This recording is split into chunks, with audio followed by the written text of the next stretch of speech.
Zandvoort said goodbye to two Orange Armies this weekend. One from Zandvoort and the other one at Luijendijk. Welcome back to Motorsport 101.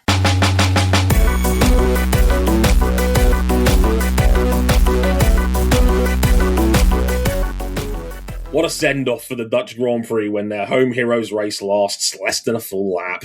What can you do? Welcome to episode 680 of Motorsport 101. Glad you could join us. And this is going to be our Dutch Grand Prix episode. Good to be back. I've got a nice little pair of double headers for you. And you may have noticed on your feeds, coming out a little bit earlier this week, which is great. We actually get to record these on a Monday. A little bit of insider info for you. We normally record these on a Wednesday and try and get them out as soon as we can because, hey, we're working full-time and schedules and all of that is always fun. But the way it all came together this week means we could record on a Monday, which I'm very grateful for. And we've got a couple of special guests.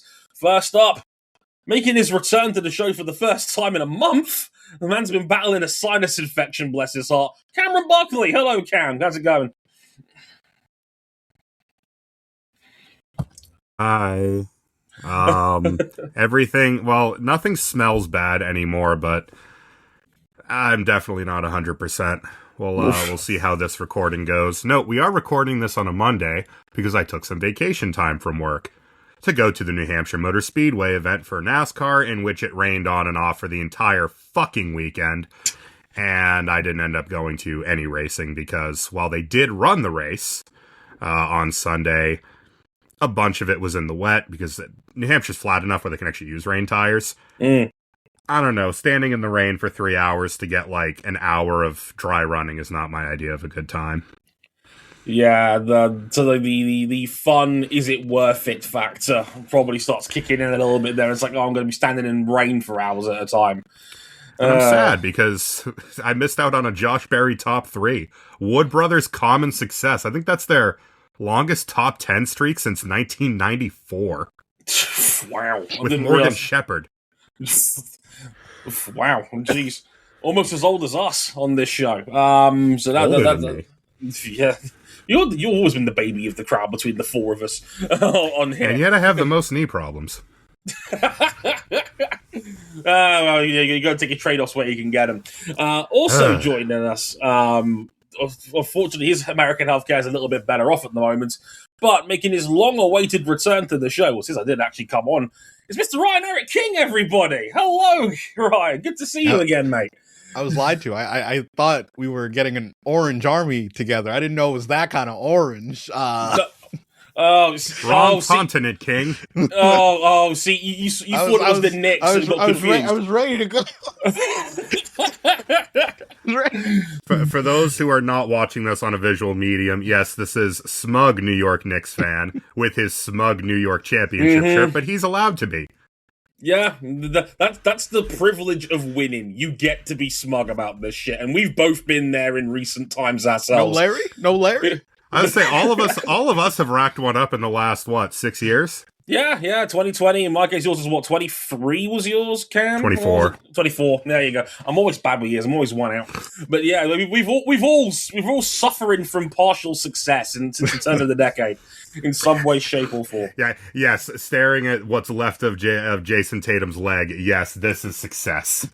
This is success. Look, more success than what's going on with TWG and the Lakers, though, because that is a whole ass mess. Yeah. And yes, it is relevant here and in other podcasts that will be brought to you via the M101 extended family. Yes, it is. Yes, it will be, indeed. Bob Iger now owns the Lakers, and we've got a roster of exciting whites. I'm not sure how I feel about this. But apparently our franchise is now worth $12 billion, which, good God. Let's just say Mark needed to get some stuff off the books quick, fast, and in a hurry. My man sold a $12 billion sports franchise in a week. Like, that's the sort of money you wish you could turn around in that kind of pace. My goodness. It was a quicker turnaround than Lando Norris's pole lap. So yeah, all of that and more coming up in the next hour or so as we talk about the Dutch Grand Prix. McLaren, back-to-back wins. Lando Norris takes the Dutch Grand Prix, a very different shade of orange, taking the victory in that one. And hey, is Lando Norris a fringe title contender? Could we be getting a 2025-esque comeback with Lando Norris instead of Max Verstappen? Who knows? We'll talk about it on the show. Team orders are back with a vengeance in the Mercedes and Ferrari camps over the course of the weekend. Controversy, fan bases at war, you name it, we'll talk about it. We had a surprise stand-in, two actually, because Isaac Hadjar broke his hand last week, so he couldn't make the Dutch Grand Prix. Liam Lawson, welcome back to hell. The second Red Bull seat takes its pound of flesh one way or another. It does indeed. And Yuki Tsunoda was back for a cameo as well. Aston Martin, points, plural. With an S on the end. They don't call it the Honda Motor Company for nothing. It's still shit, but it's good enough to get points. Yep. It's Aston Martin back in the scorers table for again, and this time with a P9 for Fernando Alonso. So I'll talk about that. Cadillac's made some moves in the off-season that we annoyingly missed in our summer break special because it was in that week between the time we recorded that and the actual Grand Prix, because Graham Loudon is gone at Cadillac and Marcin Budkowski has taken his place at Cadillac's team principal role and will be saying goodbye to Zandvoort like Formula One did at the end of this race, because as we know, this was the last Dutch Grand Prix as we know it. It is gone from the calendar altogether. They had to make room for Turkey and Portimao somehow, and the Dutch Grand Prix has been sacrificed for our sins. We'll talk about that. Have fun hosting Formula E. Yeah, I forgot Formula E's hosting that for Gen 4. That's going to be wild. Oh my god. Oh god, Da Costa and Verline committing actual war crimes through turn 3. That is going to be somewhere on the yield between TNT and Hiroshima. Yeah, that's gonna be spicy as hell. We'll talk about all of that and much more in the next hour or so. So let's get right into it. We'll do the social media at the end of the show. Let's talk about the Dutch Grand Prix.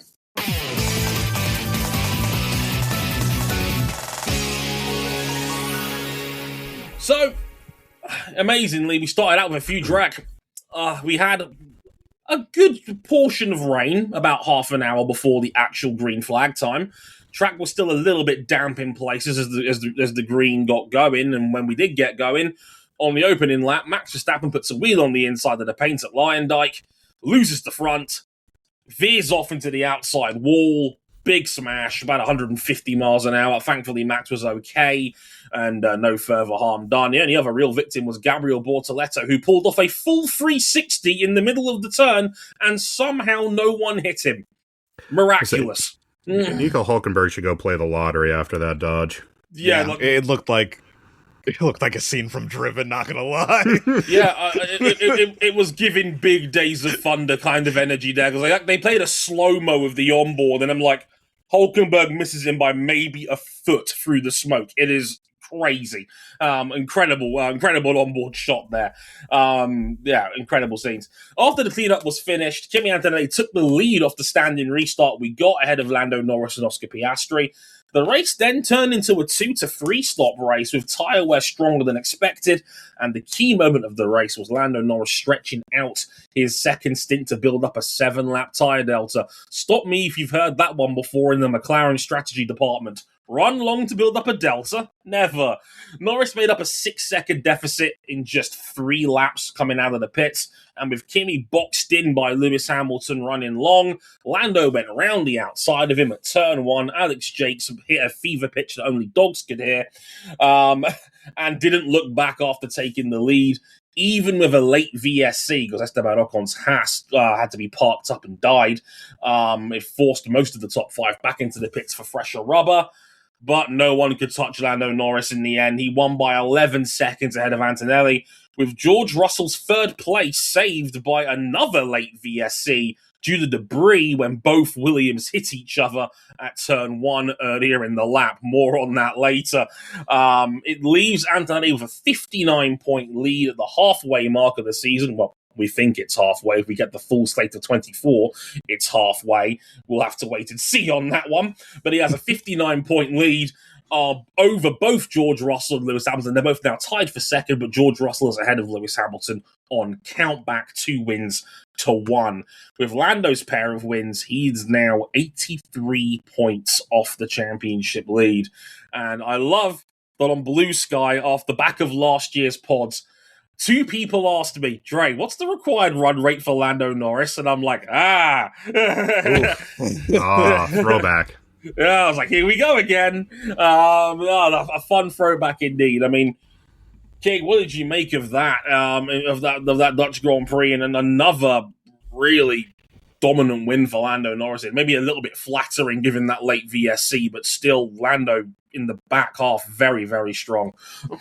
Yeah, it was definitely very flattering to Lando, but it shows that the McLaren does have form. And if they do keep their, foot to the floor, they could chase down Mercedes. And definitely shows that Mercedes needs to get their house in order fast. Do they have anything left in the tank in this car to try to develop a little bit more, try to not pull away from the field, but at least make sure that they have enough of an advantage that they don't lose their entire lead before the season's over. Indeed. I mean, Cam, what did you make of it all out there? Hugely concerned for Mercedes still. And the reason being, one, I think Toto Wolff is a liar. First and foremost. To be fair, it's not the first time someone's made that accusation about him over the years. Him when he lies on the internet. McLaren have brought part 2 of their major upgrade package, what I would refer to as the Lays Wavy rear wing end plates. They're very intricate. They're very nice. But you could say that they're ribbed for her pleasure. Will you go to hell? Please and thank you. I'm not gonna lie. I was thinking that, I just wasn't gonna say it. No. Leave it to King to throw his occasional hand grenade in the chat. This is what he does. This is a man who knows he's comfortable here. He just throws that out there 15 minutes after coming back on. I'm sending you to Alpine. I'm sending you to Alpine's team management. Yeah, you gotta wait 15 minutes. You can't just come out the gates like that. You gotta ease in. No, yeah, it's still going. That's when you apply the condom after the foreplay. But back on track. The 2 degenerates next to me. I will call her after this episode's over. The Mercedes has brought no major developments really since Canada, and yet they were 2-3 on the road, and that 2-3 is probably less safe than it could have been given how the VSC played out at the end. So I'm not hugely concerned as long as they do have more upgrades in the pipeline, and by all accounts they do. It's just that we haven't seen them yet. But it has been constant updates for pretty much the other 3 of the 4 major teams, and Mercedes have very much just been coasting, and they are still racking up podiums, and Antonelli still pulled major points on everyone directly in his vicinity for the title. Except George, he broke even with George because George. We forgot that George won the sprint. That just happened on the Saturday. It's also George Russell in the Big 26, and when it comes time for our Floppy Award later this year, I have a difficult time thinking of a more worthy recipient on current form. Still a long way to go this season. I've got a bigger one. Don't worry about that. Oscar Piastri, but more on that later. Oh, he's more on him later, yeah. So, yeah, another great win for McLaren. This place also does flatter the McLaren a bit. They do run shorter gears than everyone else up at the front of the field. There's nowhere for top speed at Zandvoort to really punish you there, only really to get benefit. And their car loves high-speed turns, and in the middle sector, their car was whooping ass this weekend. Yeah, I saw some of the telemetry breaking it down. They were, compared to the factory team, they are 4 tenths quicker in the middle sector. But they're losing time on the faster elements of sectors 1 and 3. That's how it ended up balancing out, where it ended up being McLaren are as busted good in high-speed turns as they are bad in low-speed turns, and it all kind of evens out at the end of the lap. Yeah. So we probably need a bigger sample size. We've got Monza coming up. I would expect that to be kind of one-sided, isn't it? Straight out of Space Jam. And then we'll see. But yeah. The other point that I will make about McLaren, They do have a better chance of running it down this year, because they only have one driver to actually care about and no papaya rules to worry about. Because Oscar Piastri is getting bombed from a great height. Oscar was 32 seconds behind Lando over the line. And Andrea Stella straight up said after the race was over, it was the second hard tyre stint that did the damage, apparently. Not the first one when the tyres he put on for the restart after the lap 1 red flag. It was the second step that he put on. According to Stella, just couldn't get those tyres in the window.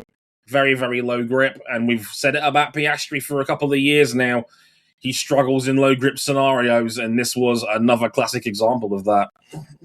Not the only one who dealt with that, though, because remember Antonelli's second hard stint, he could not get the tires going. So I wonder if that was more widespread than we thought. Maybe so. I mean, again, Zandvoort a little bit colder than it normally is as well. There was only about, I think, 18, 19 degrees in the air. We were expecting like high 20s, given it's been a bit of a heat wave in Europe over the summer. You may have noticed or read in the news. It's been very hot lately, and it looks like we've finally got through the worst of it because I'm actually wearing shorts. It's a plus, let me tell you. But 83 points, King, between Norris and Antonelli at the front of the field. Antonelli's a little bit more vulnerable the last 2 or 3 weekends. Lando's won the last 2. Do you think there's a comeback on here, or do you think this is more of a case of, hey, we're going to cash in on this little blip? Because it is Monza next, after all, and, well, that's never been the happiest of McLaren hunting grounds. No, McLaren won't do well in Monza. Mercedes still has more than a race win in hand. The McLaren are safely at arm's length. It's not something to be concerned about yet. Yeah, I was going to say it's because there's not. You look at the back half of the calendar, right? There's not a lot of tracks left that are like Zandvoort directly. I think Singapore's probably the one that sticks out to me most. Maybe even Brazil. Yeah. I would say the low speed turns the Mercedes is tremendous through. I would probably say that'll help them in Singapore. I think the big thing for McLaren is that versus Mercedes seem to always be they're at worst the second best team on a given weekend. Yeah. McLaren, sometimes they're 4th. Sometimes it's Ferrari 4th. Sometimes, often right now, it's Red Bull 4th. And they're all kind of trading weekend to weekend. And even when Mercedes are off the boil, as long as the cars finish, because that was a concern first half of the year, they're always still on the podium. They're minimizing the bad days, even if there are more bad days in there.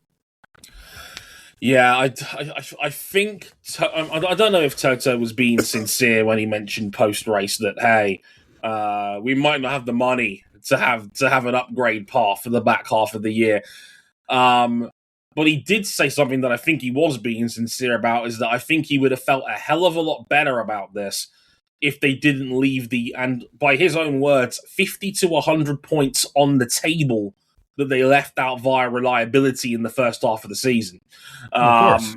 We'd be talking championship over if they have another 75 points to play with right now.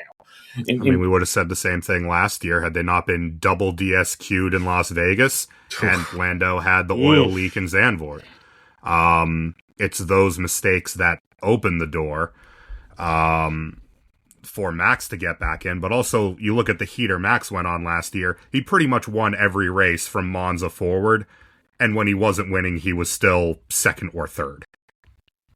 6 race wins in the last 10 with every race he was on the podium.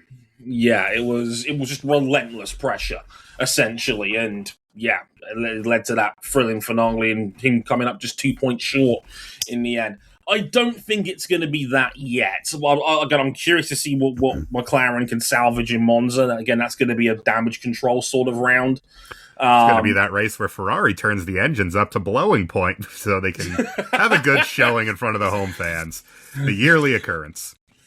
We've been here before. I remember it was like the last round before Max's 10th win in a row, and then Ferrari really gave it both barrels to try and win that home with Carlos Sainz and Charles Leclerc, and they threw the house at him. And then Red Bull won at Monza with medium downforce on, because the 2023 Red Bull was something we won't see again for a little bit. Yeah, that would be very, very interesting indeed. Again, I'm looking forward to seeing what the damage control is on that one. The other interesting headlines, and these fan bases are still beefing about this on social media as we record this on Monday night. Team orders back with a vengeance. It's like the Premier League's return. We're back on the menu. There was two major incidents of this. We had Lewis Hamilton be very vocal on the radio, because we all know a good Lewis radio message is always going to get broadcast. And of course, Mercedes as well, with Russell and Antonelli. They asked Russell, who didn't stop during that final VSC, do you mind stepping aside for Kimi, who was trying to chase down Lando Norris at the end, very much unsuccessfully. And George actually obliged, which I must say surprised me. I didn't think George was actually going to be so keen to do that. He was not happy about it, but apparently he seemed to have had a bit of a U-turn on his thinking about it after the race was over. I mean, Keith, did you think George was going to, shall we say, step aside for Kimi when there's still an active 60-point title battle on right now? And what did you make of it?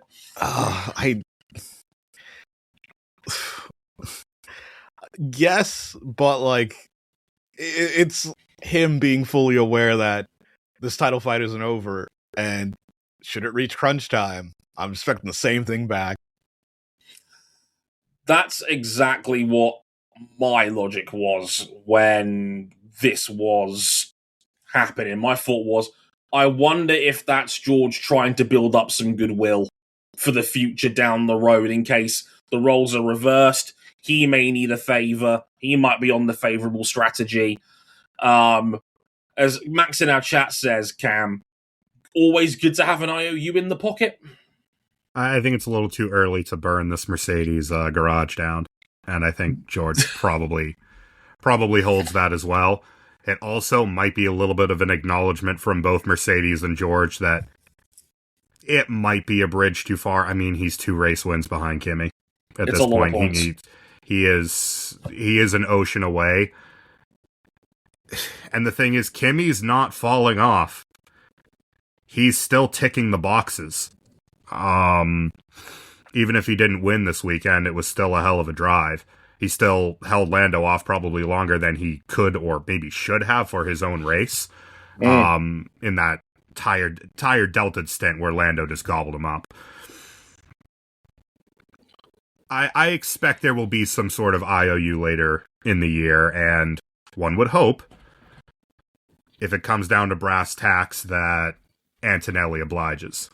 Because that really would then burn down this Mercedes garage. Like the good old days from 10 years ago. A fine vintage when Toto Wolff pretended to fire both his drivers after Catalunya 2016. No, it was not pretend. It happened. I did read that. I was like, if Nico didn't retire, one of them was gone from that team. If Dr. Z himself did not get involved, they would have had to find 2 new drivers. Yeah, I was like, with Toto, you've always got to take a little bit of a pinch of salt. I was told back then in 2016 from a good friend of someone inside Mercedes that no, like Dre, Toto was going to fire both of those dudes, and I was like, really? And I always kind of like pinch of salted that in the back of the head, and then I think it was around a couple of months ago at Catalunya, 10 years on, where Toto admitted, no, I actually fired the pair of them. I kind of came round on it because I think he said it because no party was predominantly to blame. He was like, well, we just got to kind of bring them back and just, say, don't do that again. Otherwise, we really will fire you. They fired him so hard, he gave Nico Rosberg a contract extension later in the year. Still one of the funnier videos that's still up on Twitter. Oh, yeah. Like, if nothing else, Nico Rosberg has got no problem burning shit down whenever he's on Sky Sports F1. He will ask the awkward question. No, more accountable than 90% of motorsports journalists out there. Nico Rosberg, who has got nothing to lose, he's just going to burn it down. I kind of think it's funny. Speaking of burning it down, yeah, I mean, the Ferrari one's probably a bit more high profile given, well, it's a Lewis Hamilton subject, and we all know that a Lewis Hamilton subject increases the vitriol by 2, maybe 3 on a good day. It was a weird one, Cam, because it was like, there was clear strategy divergence here from the Ferraris. Hamilton, they were kind of caught a little bit in no man's land with a couple of times. They tried running him longer on a couple of his stints. Maybe thinking about track position, maybe thinking about a run to the end before that last VSC effectively gave him a free stop. But there were obviously moments where they were converging. Charles refused the team order to box at one point. Lewis got very vocal on the radio. I mean, what did you make of it all as it was happening? I've maintained up to this point that I think Ferrari's actually executing this year pretty well. I just think they're up against the hard ceiling of what their car can do. This is not one of those times. Because the thing is, for me, is that it's not even... the product of Lewis catching Charles in that stint was that he, similar to Lando, went on a tire offset. So they ran him longer, boxed him, he was on fresher tires. Tire wear was much more intense because of how green the track was. All the rubber got washed away than I think people realized going into this race. And what I don't get, just tell Charles to move aside, because by boxing him, they put him on kind of a worst of all world strategy that ended up kind of curtailing any shot he had of getting higher in the race. While at the same time, he refused this, understanding this, and then hurt Lewis's race in the process as well. Just tell him to get out of the way, rather than boxing him. It seems that Ferrari are reluctant. It's like they're almost... call me out if I'm wrong on this, King. It feels like Ferrari are almost trying to remove the scars of old, where it's like they've had such blatant 1-2 policies in the past. They've had big blow-ups about team orders before in years past. And it's almost like now in this Hamilton era, because we saw this at Miami last year as well, it's almost like they're reluctant to tell a driver to step aside. It's like they'll sit there for a few laps and they'll think about it, maybe order an espresso, reconvene at lunch, and then maybe... I'm going to cut you off here. Yeah, go. Remember Germany 2018 when they did exactly this and they wouldn't get Raikkonen out of the way? Oh, yeah. Remember, what was it, China 2019? When they wouldn't get Charles out of the way, and then they wouldn't get Seb out of the way when they offset the tires the other way. This is not new. Yeah. I'd say what makes this case different is that besides what's actually happening out on track, for the sake of what I'd like to call garage civility, they have to treat both Leclerc and Hamilton like equals, because we've seen both Leclerc and Hamilton lash out at moments of their career when they felt like they were getting the short end of the stick, and Ferrari do not want to be in that position. Lest we forget that Italian Grand Prix in 2023 when Carlos Sainz and Charles Leclerc almost killed each other like 6 times. Yeah. That was a race of aggression. That was. What do you think? Yeah, to say the least. That was beef. That was more beef than the NASCAR prize giving ceremony. I mean, that was crazy. Well, that was lobster this weekend. Oh yeah. Ryan Blaney likes his lobster. Damn it, Bubba. Anyway, yeah, it was. I don't know, man. It's just. It gets to my overriding feeling. Look, I'm a Ferrari man. I make no bones about this. If people who know me on this show for a long time, Trey, you're a Ferrari fan? I know this is startling new revelations to people that are listening. Hey, man, every show is someone's first. But yeah, I remember Adam Johnson bringing up a deck chair and then watching the conflagration about 50 miles west. Fair. It was Tchaikovsky's 1812 overture with the amount of cannons that I was giving out back then. Tchaikovsky, always, yes. All 21 of them. But it was... It's just the overriding sentiment that we're just not ready to win championships yet. It's just the overriding sensation coming out of this weekend. It just feels like...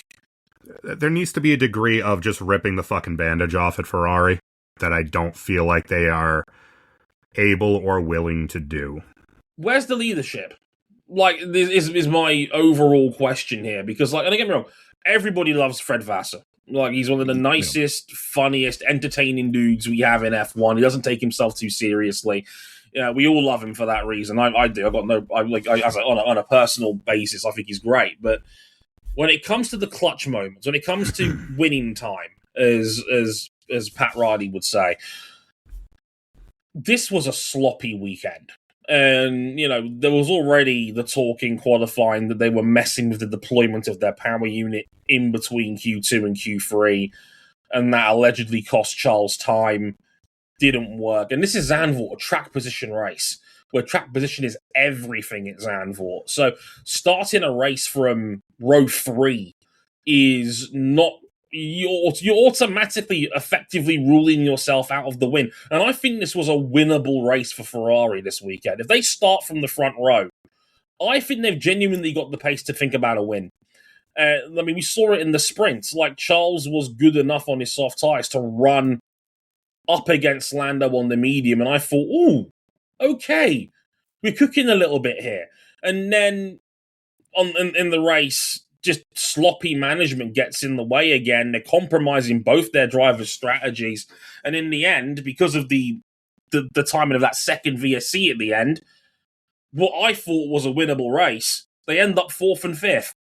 And I can't help but feel disappointed at the end of that, because it's like, we're dropping the ball with opportunities here. Look, I don't think Ferrari's going to win the championship or anything like that. I still think it's Mercedes to lose right now, of course.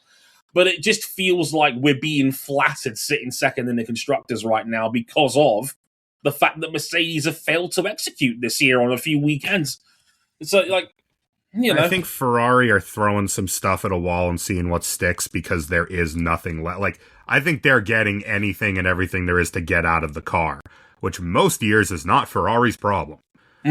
I just don't think there is anything more to get out of this car, because we go to, like, those last 2 weekends, you would expect Ferrari to be really strong at a rear degradation focused, really chassis forward track. Yeah. In qualifying for the sprint, they were like 4th best. And then they got a little better, and they got ahead of Red Bull, and McLaren leapfrogged everyone with the changes out of park for May. And Mercedes are just this immutable force that even when they're not winning, they're still racking up the big points, and they are just consistently drilling points out of Ferrari when the car doesn't break down.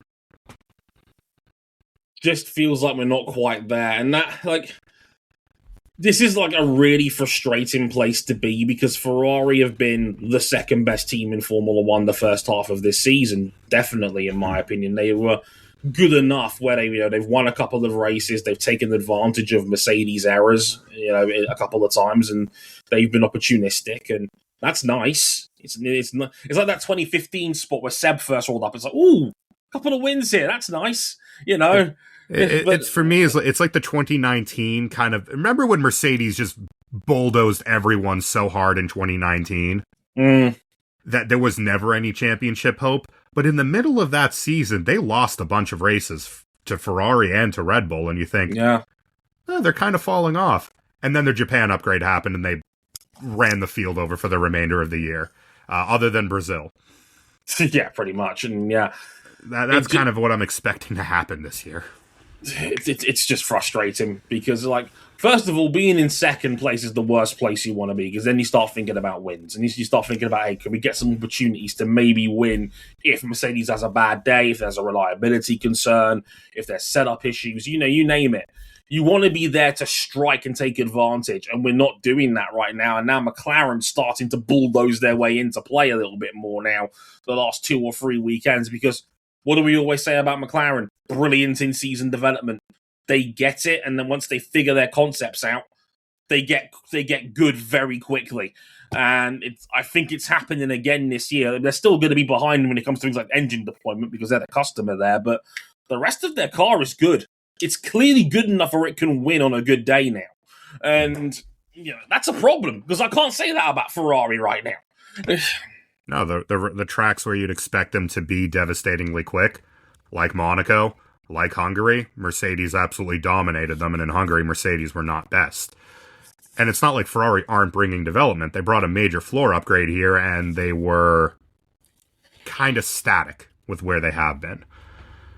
Yeah, jury's still out on that one, I think. Yeah, incomplete sample size. But yeah, Ferrari, a little bit lost at sea at the moment. Yeah, they're kind of in no man's land. Not quite good enough to challenge for wins. And now they got McLaren to worry about behind them as well. Speaking of things that were behind them, yeah, Red Bull had quite a tumultuous weekend. Max, his race lasted 3 miles. Liam Lawson. Wait, what's Liam Lawson doing here? Yeah, it turns out, for those who didn't read the story initially, Isaac Hadjar does boxing as part of his training regimen. He boxed. Yeah, he boxed all right. Yeah, apparently he does it. It's part of his routine. 2 or 3 times a week he's in the gym. And last week, he hit a speed bag a bit too hard and had a hairline fracture in his hand, which is rough, broken hand. Basically, Red Bull told Craig Slater on Sky Sports F1 on the Friday that out of an abundance of caution, they had to tell Hadjar to park him for a race weekend. I love that chat's got jokes going, taking box to a whole new level. That's a different meaning of box this lap. If I had a nickel, low-hanging fruit. If I had a nickel for every time Liam Lawson covered for someone with a broken hand, it's you would have 2 nickels, which isn't a lot, but it's weird that it's happened twice. And at Zandvoort, let's say, and at Zandvoort too. Amazing. Like Liam Lawson's been in F1 for 4 seasons now. And 3 of them he's had to replace a driver through injury. 2 of them at Zandvoort. Shit's wild. But, Lawson came in for the weekend. Yuki Tsunoda then had to take his old seat at Racing Bulls for the weekend. And, King, what did you make of their weekends? I actually think they both did pretty good, all things considered. Yeah, all things considered, with less than a week's notice. Couldn't really ask for much more. Especially if you're, say, Liam Lawson and you're coming into the team with the baggage that you had after the first time you were there. I would say we had kind of like double baggage here with Liam exiting the team the way he did last year, and Yuki having not driven one of these cars yet. Yeah, there was a lot of debate about this on social media as to who, why is Yuki coming in over here? Why is Lawson going into the Red Bull seat? Why? I know my old mate at the race, Josh Schutzer, was like, "Why isn't Lindblad getting a go? He's been fast, you know. Is this not like a little bit of a teaser for what the future could be? Given they've put a lot of stock into Lindblad over the last couple of years. I thought this was more than sensible. Liam Lawson's driven a car in race trim. Yuki Tsunoda hasn't. Yuki's your reserve. Plug him in. You know, this makes sense to where I'm sitting. What did you make of him, Cam, over the weekend? They were both solid. Liam was actually pretty impressive in qualifying. Not that far off of Max. It'd be hard to say that Max was at his best this weekend, though, because that is one of the worst Max weekends I can remember in a hot minute. The vibe was off, and then he crashed through the bank turn. And it was, according to him, less the fact that about the white paint, and it's that he saw a dry patch, thought that he could use that to get some extra acceleration, and no, the rears went, and he just clubbed that wall a ton. It was like a NASCAR crash.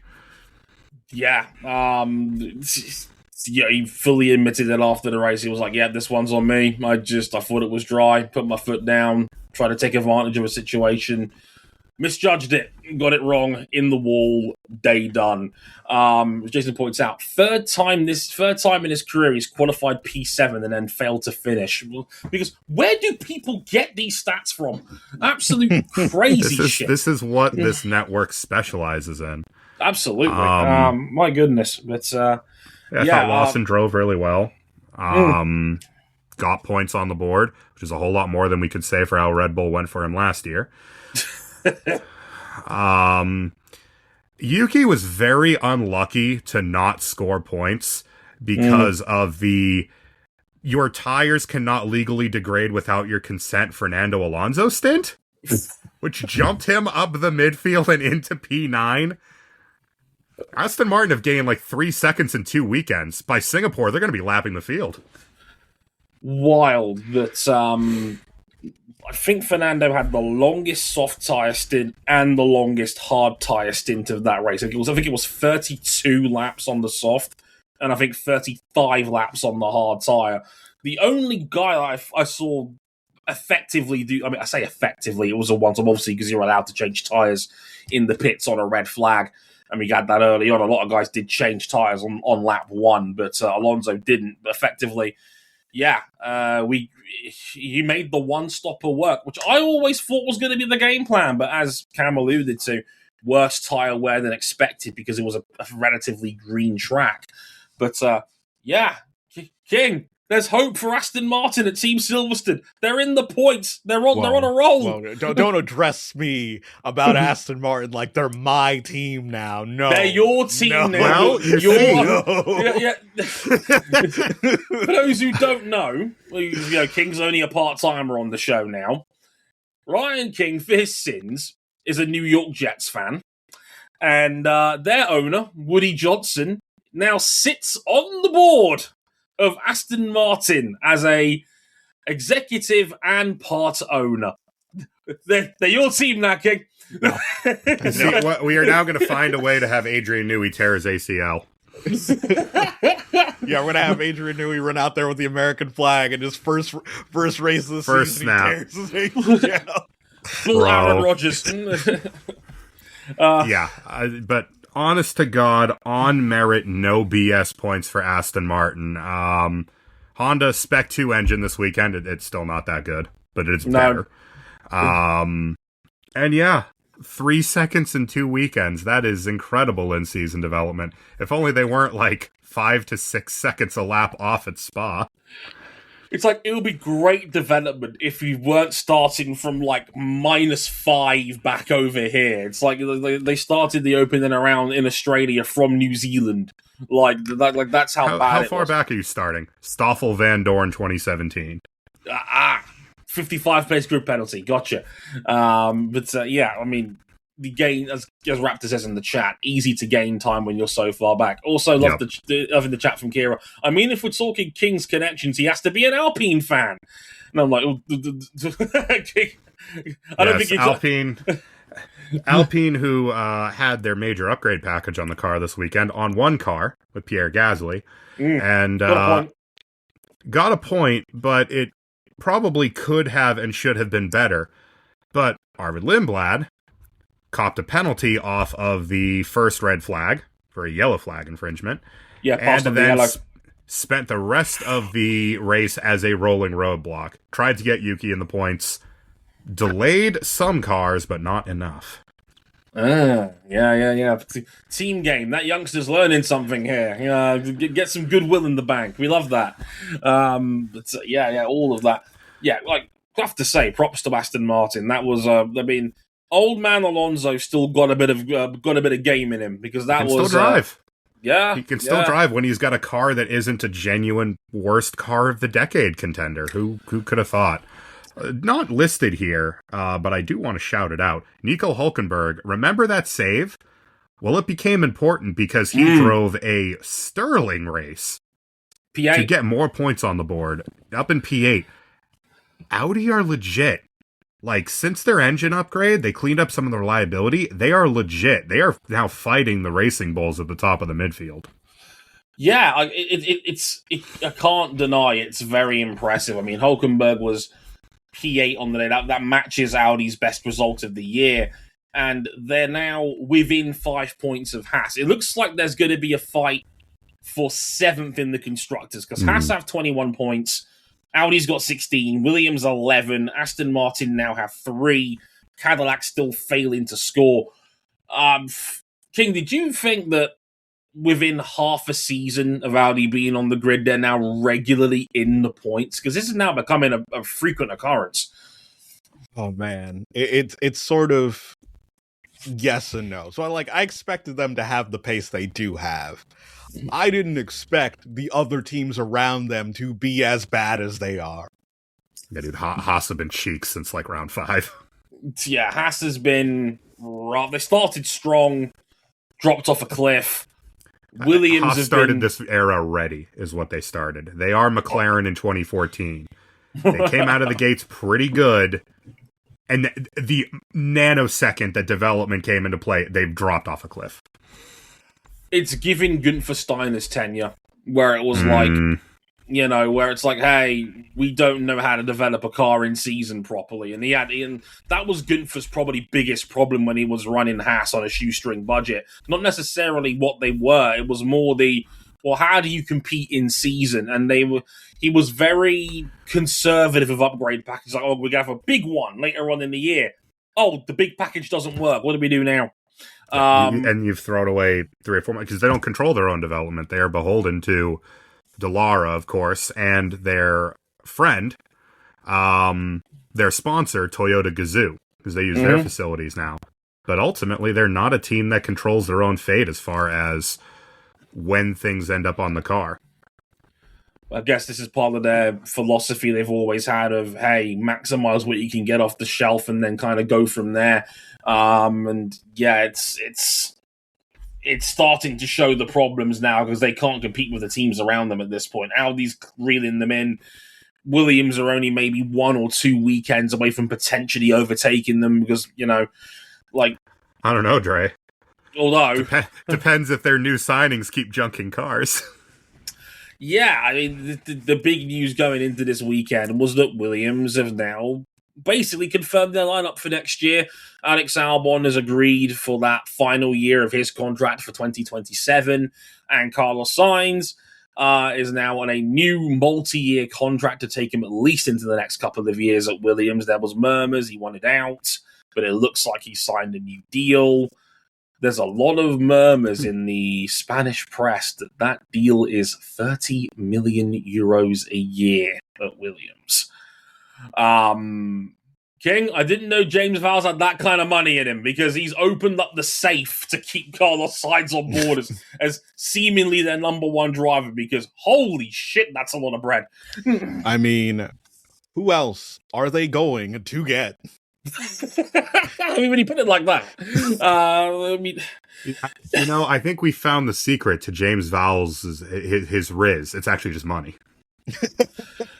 Yeah, just yeah. It's like that for a lot of people.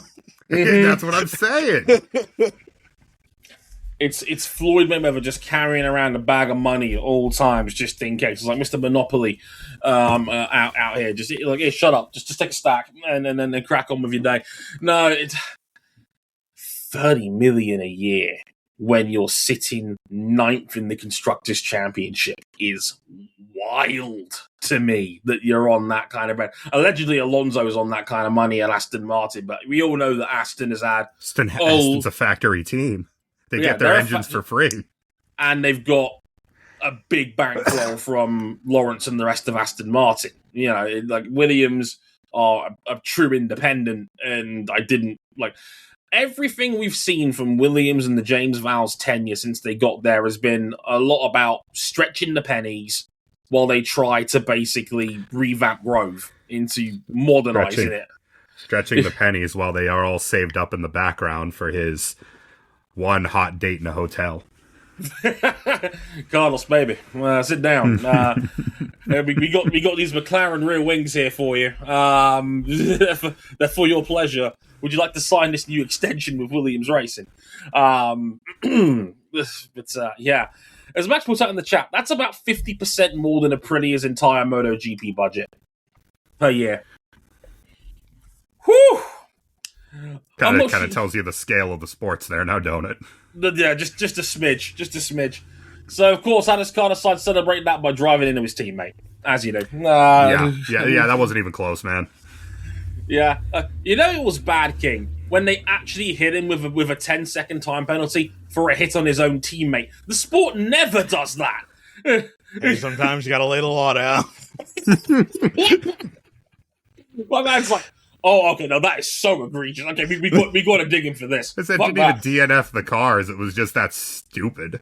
Yeah, just they were limping around, then they spilled so much debris that they had to pull out a very late VSC to clean it up with basically 2 laps to go. in the race. So yeah, absolutely wild. To be fair, Sainz apologised on Twitter for it in the recent aftermath. So listen, this one's on me. I locked up, made a mistake when I was trying to pass him, and yeah, it happens. But wild scenes on that one. A couple more bits to get to before we get out of here. Big one at Cadillac. In last week, it was announced that Graham Loudon was released from the Cadillac F1 team as team principal. I love that our recently in the news friend, Mr. Dan Towers, said it was, quote, a planned leadership transition. Sure. We all believe you. That was also then followed up with this was not a mutual decision, which immediately then undermines that. Right. I was like, they didn't even... Like, Dan had completely forgotten that initial statement by the time he sat down with the actual journos for that Zoom call he did with them, and it was like, oh yeah, this wasn't mutual, and I'm like, well, there you go, Dan. Hey, you don't know. Maybe he planned to screw Graham over the entire time. Like, so King, let me get this straight. Stage 4 of this plan where it says, hang on, and then we fire our team principal halfway through our first season. Yeah. Is there a bit of French Racing Blue on that plan paper? Just a thought.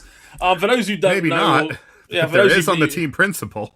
Yeah, for those who missed the news, yeah, he's gone, and in his place is ex-Alpine executive director Marcin Budkowski. Remember him? That pub quiz answer?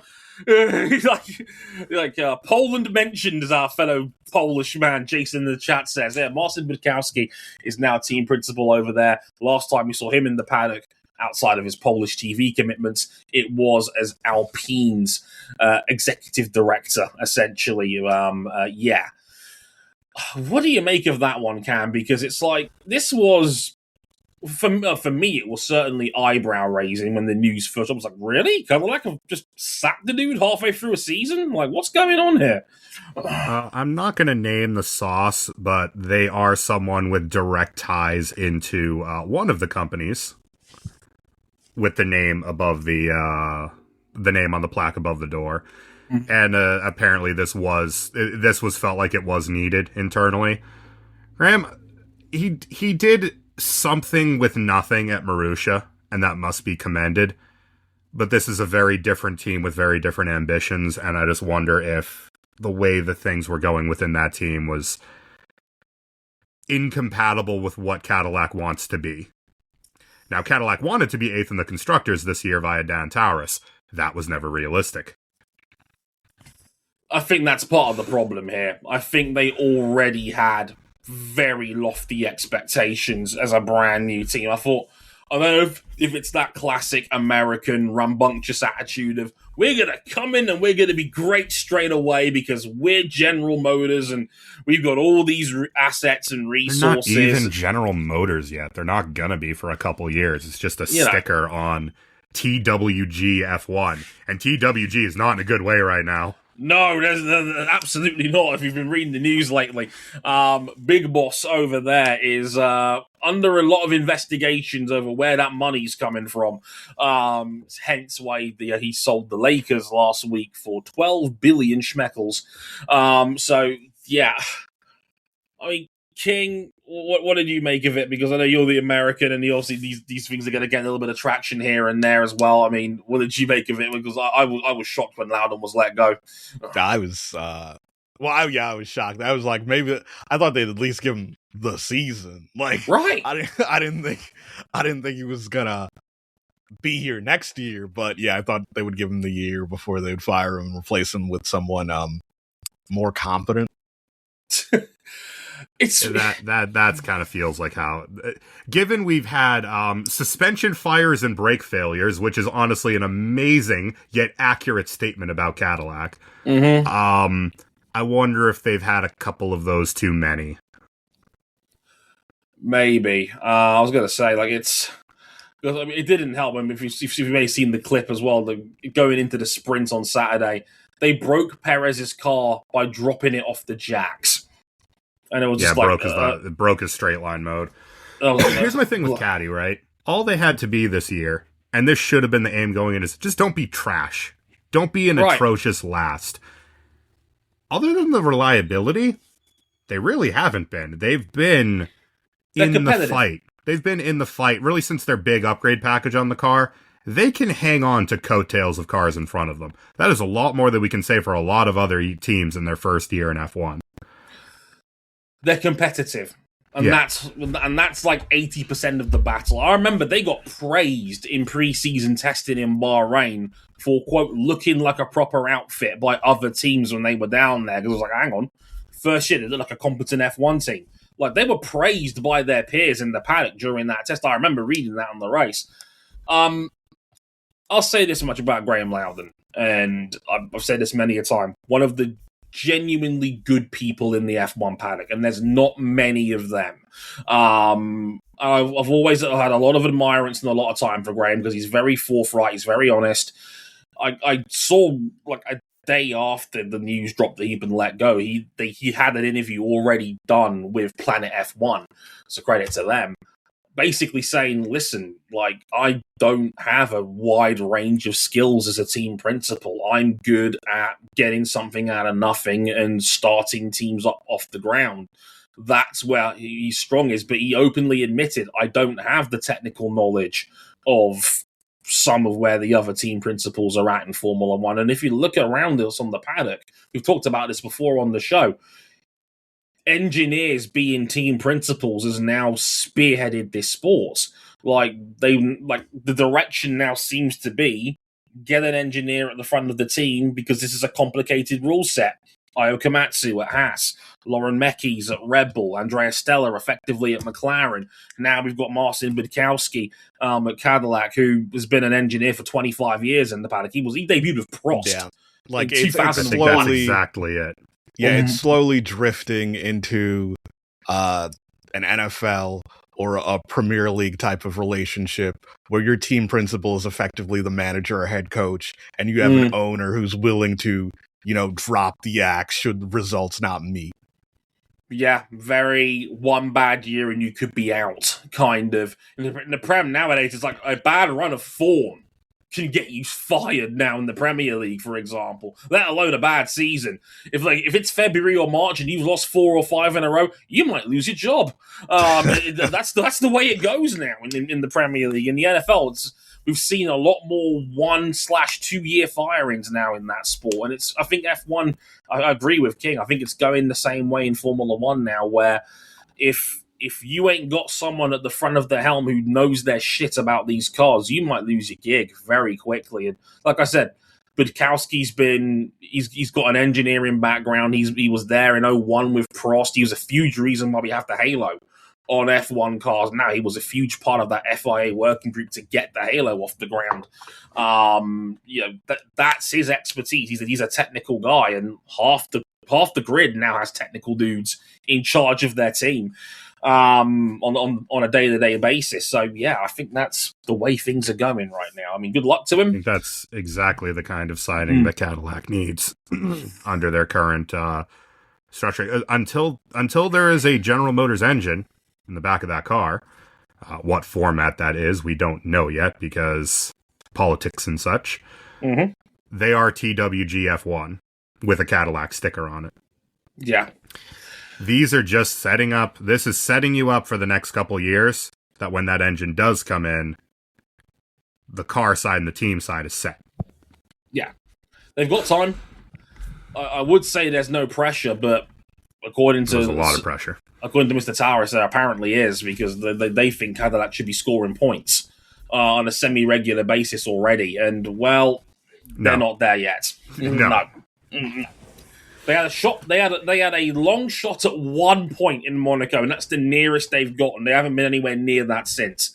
So they're not in that position yet. And I think some hard truths need to be talked about in that Cadillac organization right now to say, listen, we're not scoring right now. We need a car that can reliably get to the end of the race first. Then we can start thinking about maybe getting into the top 10 on a good day if everything goes to plan, So we'll see how we go. Before we go, this was the last race at Zandvoort, as mentioned before. The Zandvoort's promoters did not chase an extension to their current deal. I think they felt like the writing was on the wall for them when they found out that Portimao and Turkey are coming back in for 2027 on multi-year contracts. Zandvoort bowed out. They had the sprint as well. I think that might have been a little bit of a gift from Formula One. Here, have a sprint on the way out. That'll help, right? But King, what have you made? We've had 6 Dutch Grand Prix. They came back fully in 2021. What have you made of it on the calendar? Any memories to take away, or was it just a stinker from day one? It was fine. Obviously, racing's not great. Track's pretty cool to lap, but sure. That's it. Yeah, 2021 was the spectacle and the event of it, of all the Max fans going apeshit with the way he performed and then winning. I thought it raced okay in 22 and 23, but then most tracks raced okay in 22 and 23. 23 also had the berserk insane rain that kept washing in and out. That was always going to help. 24 stunk. Last year stunk. This year, the tire wear being really bad made it a better race than it probably should have been. Yeah. It's amazing how, I would say, as I agree with Cam, 2 great races out of 6. But that's 33%. That's still a better hit rate than some tracks we have on the calendar right now, believe it or not. It's a great spectacle. And I will always say this, the Dutch know how to party. If nothing else, they know how to put on a good show. It's a great atmosphere. You could see, there was 350,000 over the weekend at Zandvoort, so clearly over 100K on race day. Big turnout, big fans, and you're guaranteed to get a boatload of Dutch techno, because that's a guarantee. And very probably funny seeing them play the Max Verstappen song after he had written his car off. Yeah. Genuine argument for some of the best fans in Formula One. They bring it, the Dutch. There's no such thing as a boring Dutch Grand Prix if you're in the stands, at least. That's worth something. And it's kind of wild that Max has effectively lost both his home rounds full time in the last 2 years. Okay, we're all going to Austria. Agreed, cool. Red Bull ringing this. Essentially, for that's going to be now the new Max home round. Essentially, but good track to race on. Also, still, of course, the Red Bull home round, and the Max home round, and the Max Red Bull home round. The most boring decision possible he extended with Red Bull. Oh yeah, we've barely even mentioned it because we all kind of knew it was going to happen. I was like, yeah, Max is. I think it's a funny yearly occurrence that is he going to leave? No, he's just staying with Red Bull. Is he gonna retire? No. I think that was the other option. If he wasn't going to stay with Red Bull, he's going to go drive GT3s or some bullshit. But he's not going to Mercedes. How is he going to pay to drive GT3s? As I've said on this show earlier in the year, takes a man with bigger stones than I could ever imagine to walk away from 50 million a year at Red Bull to go drive some GTs instead. To have that kind of conviction against what F1 cars were, if he did that and genuinely retired to go drive some sports cars, chapeau to him, quite frankly. But no, he has signed the new extension. It's another 2 years on top of what he already had. Takes him to the end of 2030. And the man said it himself. He wants to be at Red Bull for life. If he gets to the end of that contract, it would be the longest tenured driver with a single team in F1 history. It'll be 15 years with Red Bull racing if he gets to 2030, which would be You could go a little longer than that. He only got there middle of 16. Same family. It would be 1, that's crazy. 2, he'd only be 34 when that happens. And there's another nugget for that. Who supplies Red Bull's engines, or at least the stickers on them? Ford. Who just debuted their new hypercar? Ford. Huh. Can't imagine that will have any bearing on his decision. And what did Max say his dream race was? 24 Hours of Le Mans. And that Ford sounds amazing, by the way. Very nice engine noises. Very nice engine noises indeed. Right, that'll do it on this episode. We'll be back to cover the Freedom 250 in IndyCar, which is going to be a bright and cheery occasion between the three of us discussing that race. Definitely. Places you can find us real quick. We're on youtube.com/motorsport101. We're on facebook.com/motorsport101. We're on Twitter at motorsport_101. If to follow us on Blue Sky, you can. My full name, Dre Harrison, C Buckley 917. I believe it's RyanEricKing.com is your handle now, King. You got the actual domain. Yeah, I got the domain. You fancy mother. Anyway, yeah, it's Dre Harrison, C Buckley 917 at bsky.social for the pair of us.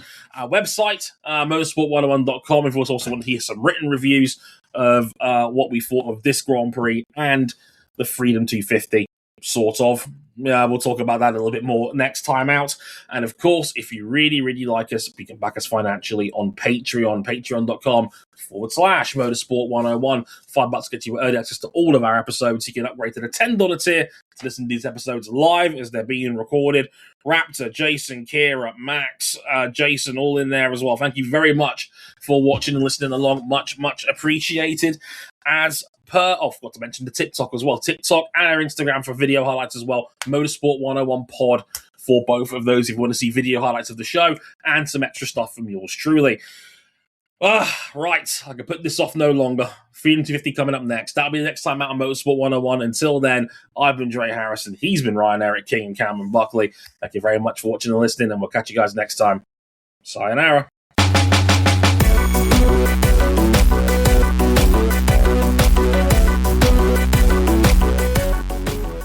See, this was the part where King awkwardly puts the buy in. Oh, that's what I'm waiting for. Like, damn, it's been so long. We cleared the way for this, and this is what happens.